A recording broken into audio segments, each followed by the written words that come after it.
అమరావతి అభివృద్ధి పేరుతో భారీ దోపిడీకి పాల్పడుతుంది కూటమి సర్కార్. కాంట్రాక్టు విలువలను అమాంతం పెంచేసి దోచుకుంటున్నారు.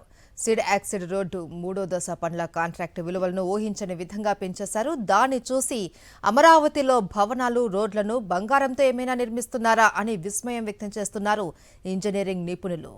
రాజధానిలో భవనాలు, రోడ్ల నిర్మాణ పనుల్లో అంచనా వ్యయం, కాంట్రాక్టు విలువలను అమాంతం పెంచేసి సిఆర్డీఏ, ఏడీసీఎల్ సరికొత్త రికార్డులను నెలకొల్పుతున్నాయి. సీడ్ యాక్సిస్ రోడ్డును నేషనల్ హైవే 16తో అనుసంధానించే 3వ దశ పనులకు ఏడీసీఎల్ కిలోమీటర్కు 174.43 కోట్ల రూపాయలను కాంట్రాక్టు విలువగా నిర్ణయించడంపై ఇంజనీరింగ్ నిపుణులు నివ్వెరపోతున్నారు. 3వ దశలో కొండవీటి వాగు నుంచి రైల్వే ట్రాక్ పైన మణిపాల్ ఆసుపత్రి మీదుగా వారధి వరకు 3.5 కిలోమీటర్ల పొడవు, 60 మీటర్ల వెడల్పుతో 6 వరుసల ఎలివేటెడ్ కారిడార్ నిర్మించడానికి 511.84 కోట్ల రూపాయల కాంట్రాక్టు విలువతో సోమవారం ఏడీసీఎల్ టెండర్ నోటిఫికేషన్ జారీ చేసింది. లప్సం విధానంలో 2 ఏళ్లలో పనులు పూర్తి చేయాలని నిర్దేశించింది. జీఎస్టీ, సీనరేజ్, న్యాక్ వంటి పన్నుల రూపంలో 98.66 కోట్లను తిరిగి చెల్లిస్తామని పేర్కొంది. అంటే కాంట్రాక్టు విలువ 610.5 కోట్లకు చేరుతుంది. Kilometre road, ROB elevated corridor నిర్మాణానికి 174.43 కోట్లను కాంట్రాక్టు విలువగా నిర్ణయించినట్లు స్పష్టమవుతోంది.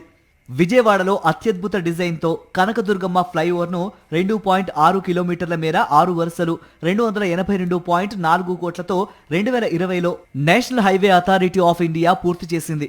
దీనికోసం కిలోమీటర్కు 108.61 కోట్ల రూపాయల వ్యయమైంది.